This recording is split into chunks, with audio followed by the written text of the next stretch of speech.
ți-a fost de ajuns. Te încălzeam la sânul meu și-ai fost șarpe de la rău.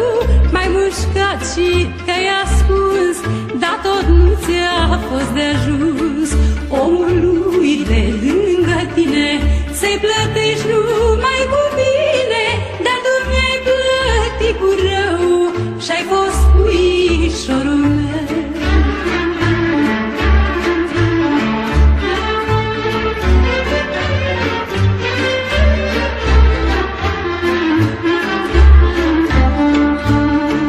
Omul cât trăiește învață cum să se descurce în viață, de cine să se ferească și pe cine să îndrăgească. Omul cât trăiește învață cum să se descurce în viață, de cine să se ferească și pe cine să îndrăgească.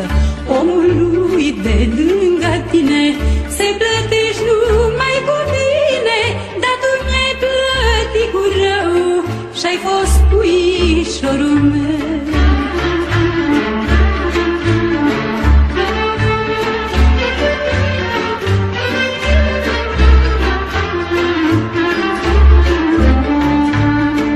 Încălzeam șarpe la sâne, crezând că-are suflet bun.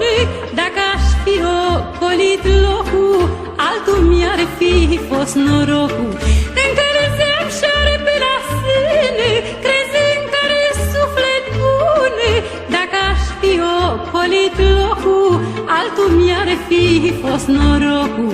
Omului de lângă tine să-i plătești numai cu bine, dar tu mi-ai plătit cu rău și-ai fost puișorul meu.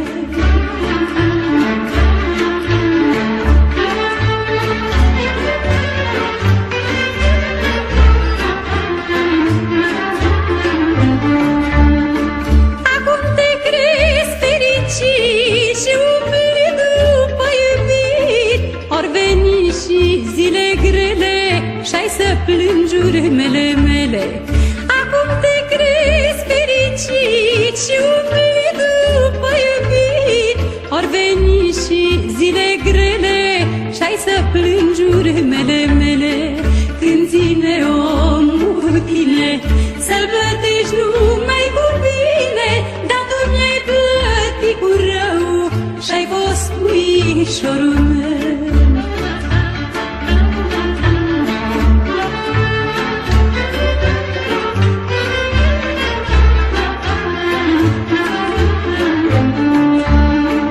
Eu muncesc noapte și zi, că-am de crescut doi copii.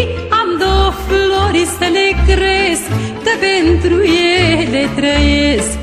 Eu muncesc noapte și zi, că-am de crescut doi copii. Am două flori să le cresc, că pentru ele trăiesc. Mâine le-aș găsi alt tată, dar mi-e teamă că le ceartă.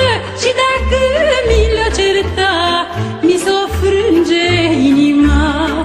Mai bine mi le cresc eu, că sunt din sufletul meu. Mi-o fi greu, mi-o fi ușor, oi munci de dragul